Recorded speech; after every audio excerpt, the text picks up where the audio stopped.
Morning one and all. In today's lecture, we will discuss about unit number 3, that is PLD architecture and its applications. The agenda of today's lecture is to learn about the programmable logic, what it means by programmable logic, what are the PLDs, the definition of PLDs, and design flow of PLD.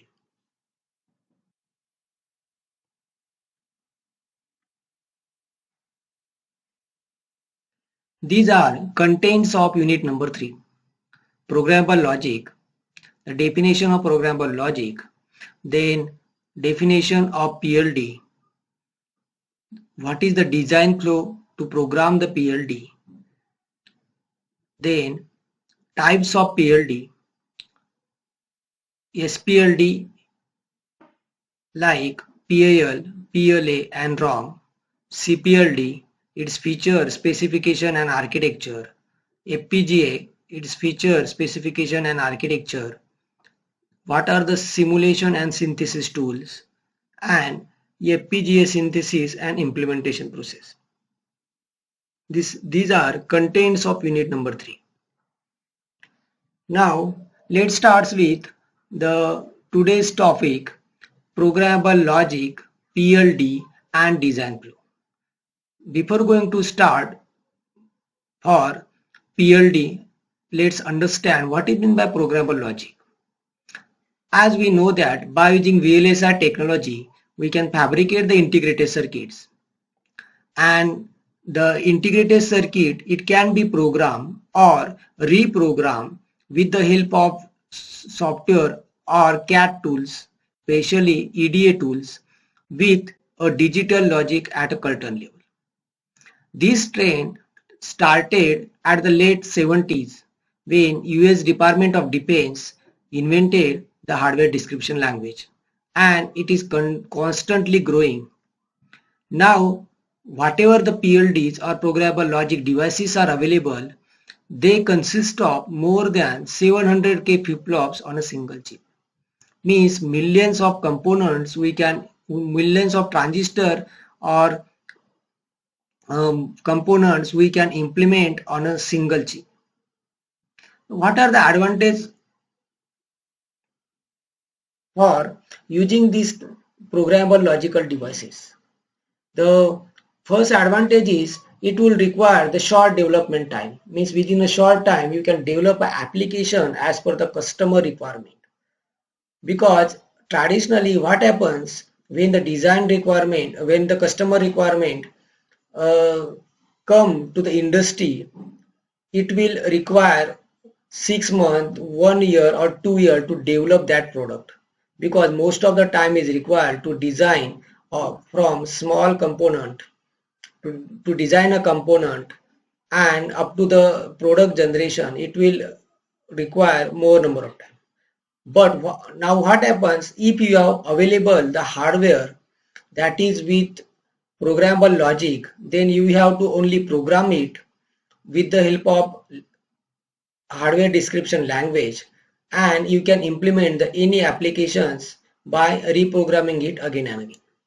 Hence, it definitely reduces the time to reach the product to the market. Hence, first advantage of programmable logic is short development time. Second, it is a reconfigurable, means we can reconfigure that device again and again for number of applications. Hence, reconfiguration is one of the important advantage of programmable logic devices. Then it saves the board space. Next is it is flexible to changes at any time at customer place. We can change that program, we can change the logic which is downloaded into the hardware, or you can say a programmable logic device at any time for as per customer requirements. No need to change the board, no need to change design the chip again. Hence it is flexible to changes. No need for ASIC expensive design and production, as ASIC chips, in terms of ASIC, we can say that ASIC are the chip which are specially designed for specific applications.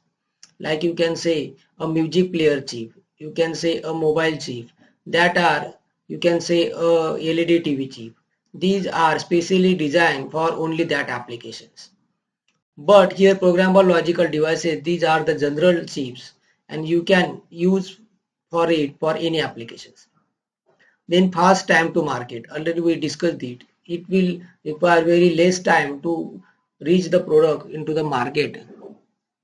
Then bugs can be fixed easily. If any error are present, then by using the standard testing technique, you can find out that bug. And off the shelf solutions are available. Number of solutions are available if any problem persists. This is about programmable logic. Now let's understand what are the programmable logical devices.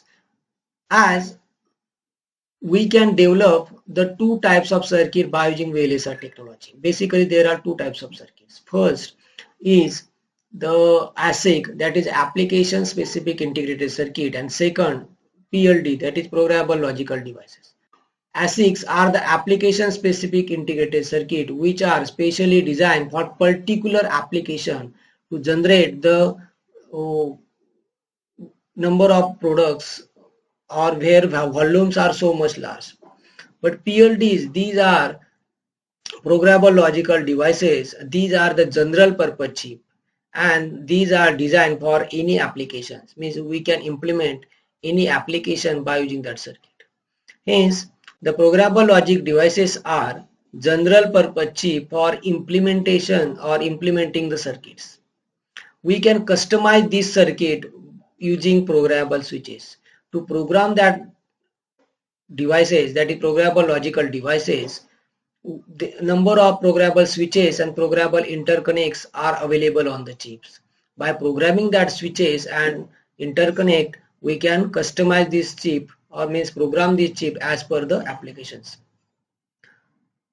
These are the devices with programmable interconnects. Number of complex programmable networks are available which switches the interconnect from one position to another position depending on signal on the programmable switch. It consists of large number of flip-flops and logic gates. Here it consists of thousands of flip-flops on a single chip and also millions of gates on a single chip. These are the custom chips which are having some standard cells and C of gates. Some standard cells are available. Some standard block like memory cells are also available. RAM block, ROM block, multiplexers, flip-flops, and thousands or millions of gates are also available to implement the combinational circuits. PLD as a black box. As you can see here, the PLD looks like a black box which consists of logic gates and programmable switches which interconnects that logic gates. Means we have to provide the inputs in the form of logic variable. We are providing the input through the program. From the program, the software converts that program into the optimization of logic variables and it will generate a netlist, and that netlist is used to program the switches among the logic nets, and output is in the form of again logic function. Hence PLD looks like a black box which is consists of sea of logic gates and switches. Now let's understand what is the design flow for these programmable logical devices. How we can manufacture a product by using this PLD. Now what is the flow? What is the process to program this PLD? Now here you can observe the design flow. First step is the design entry. By using design entry, we can enter either the program or you can say second type is you can draw the schematic. Then second step is design synthesis. Third step is design implementation. Here it consists of number of stages in design implementation. We will discuss in the next slide. Fourth stage is design verification. Once you have done the design entry, then performing the design synthesis and implementation process. In between that, you can check your design by using the simulation tools. If design produces the correct expected output, then we will go to the next state. Otherwise, it will return to the first state and make the changes in the design entry. The next step is generate the programming file. After performing the design implementation, you can generate the programming file in the form of it is also known as the bit file. Then programming. Next step is programming. Here you have to make the connection of hardware with your computer for downloading the program, and you have to set the hardware connections. The next step is the testing of your design. The testing of your design means product. You can test your product by using the different testing techniques. And in between that, in between 3 to 7, you can estimate the power also. Last step is to power. What is the power consumption of your chip? It is also calculated, and you can check this by from the design step 3, design implementation. This is about the design flow. Now let's discuss one by one in each step what happens, what are the different steps, what are the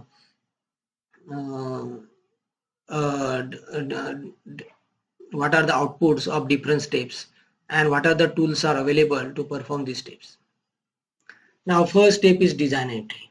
There are two design entry methods. First, as we discuss about this, the first design entry method is the hardware description language.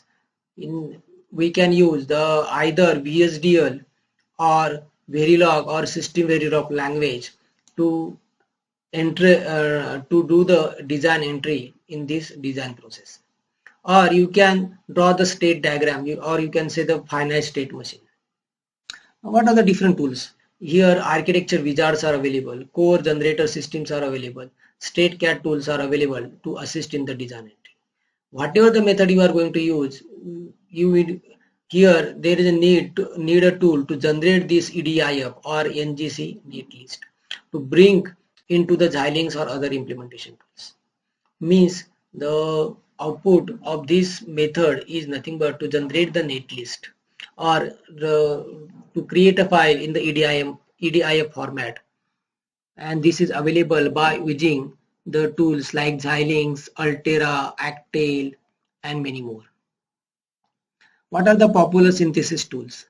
The synthesis tools are available like simply Precision, FPGA compiler tool, Xilinx synthesis tool, Quartus tool. These are the synthesis tools are available. And then we can simulate the design. Once design entry is done, you can simulate the design to ensure that whether it will generate the expected outcome or not. We can do the design entry by using either the HDL or schematic entry. In HDL, as we discussed about, there are the two main languages, VHDL and Verilog. Synthesis from the HDL, it is a standard design entry method today. And this HDL is easier to update because we can change the program, we can change the syntax, we can change whatever the problem persists in the programming by changing the syntax or statement easily. This method is easier to update. This is easier to understand module level function. We can understand it easily. Then second is schematic entry or FSM. This is a traditional method and it will use the state diagram to draw the circuits. It is still quite oftenly used. It is simple to trace the signal flow. It will indicate the signal flow from one state to another state depending on the present state and condition input. But it not appropriate for the large design. For large design, we cannot use this entry method. But this system, this method like means schematic entry or FSM, it has a good system overview. Means each and every component we can observe, and we will get what we will see. Means what we have drawn the circuit, we will get on our design. Second step is a functional simulation. In functional simulation, we are verifying whatever the program write in the first step. This method uses the simulation tools like Model Sim, Xilinx ISE. It will verify the functionality of the design in the form of waveform, input waveform, output waveform, and we will check it with our expected outcome. Different CAD tools, Xilinx ISE, Model Sim are available to perform the functional simulation. Third step is a synthesis process. This step is very important because it creates a representation of our system at lower level of design abstraction from higher level of representation. Means whatever the VHDL code you have, whatever the code which is written by using the HDL or VHDL or Verilog language, it will be converted into the gate level netlist. And for that purpose, different synthesis tools are available, like Xilinx synthesis tool, Mentor Graphics, then some Altera means Intel synthesis tools are also available. Netlist. What is the netlist? As HDL code is converted into the netlist. The netlist is nothing but description of logical cells and their interconnection on the board, means hardware.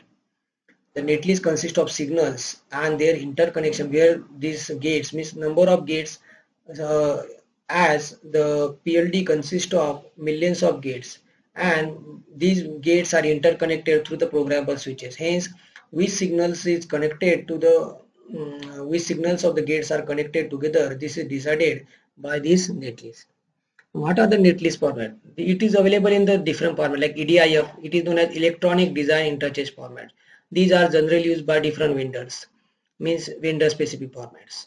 Then examples, XNF, that is the Xilinx netlist format. This is a format which is generated by Xilinx tool. Now this synthesis process consists of three main steps. First, the translation process, optimization and mapping. Means HDL code is converted into the netlist through these three processes. First, translation. It converts the RTL description. RTL means your hardware description. Resistant transfer logic means whether the whatever the description of hardware which is generated in the form of flip-flops, multiplexer and gates. This is known as RTL. It converts the RTL description into the Boolean unoptimized description. Means it will extract the Boolean equations in unoptimized form. Second stage is optimization. It converts the unoptimized Boolean description means equation into the PLA format, and it is done by using the flattening and factoring process. Third step is a mapping. In mapping, it maps the optimized the Boolean description to technology specific components from the library. Means it will map your Boolean equation to your target files, target technology which is available, either CPLD, FPGA, and in FPGA again it will map to the lookup table. In CPLD it will map to the macro cells. And these three processes are important, like translation, optimization and mapping in synthesis process. Next step is the design implementation. The design implementation is also one of the important steps, where again number of steps are performed. After the netlist is created, we can implement the design. But before implementing the design, again we have to perform the design verification, means the simulation process. Once our design is correct, once our expected outcome and generated outcome are correct, then we can perform the design implementation. The output of design implementation process consists of reports. It will generate the different reports like timing simulation netlist, floor planning report, FPGA editor files and many more. These are the outcomes. Now what it consists of? The design implementation consists of again three main steps: translation, mapping, placement and routing. In translation, it will merge the multiple files into the single netlist. Whatever the files generated, it will combine all this file and generate the single netlist. Then in mapping, it will group the similar logical symbol from the netlist. It will group the similar logical symbol from the netlist into the physical components. Means like slices, input output blocks. It will group all these logical symbols. Then placement and routing. It will place the component on the chip, connect them and extract the timing data into the report. This is very important. Which component is placed at which locations, whether to place all the group component. This is decided by placement. And again in routing step, all the components are connected together, and finally generate the delay report of each and every component and wire delay along with wire delay.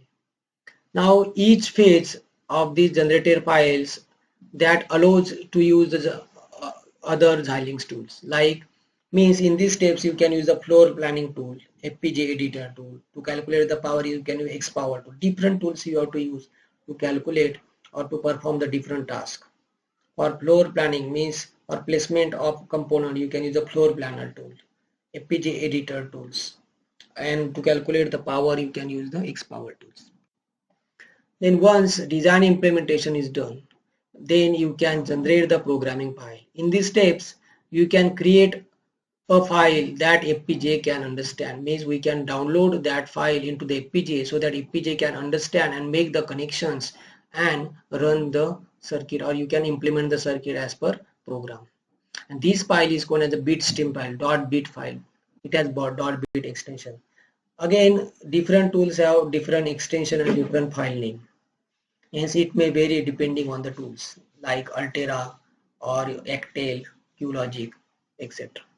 And last step is the downloading, means testing of your circuit. Last step is downloading. Once downloaded, then you can test the circuit. In download steps, bit file can be downloaded directly to the FPGA. You have to connect the hardware to your personal computer, or you can say a PC, by using the JTAG cable. Then once the JTAG cable is detected, you can download the program through the process downloading the FPGA. Then the bit file can be downloaded directly to the FPGA, or it can be converted to the PROM file which store the programming information, or you can store your program into the PROM file. And once all these steps are performed, you can test your circuit by using the testing techniques. This is about the design flow of programmable logical devices. Now you can use the different tools. You can perform the different steps in between that design flow. Thank you.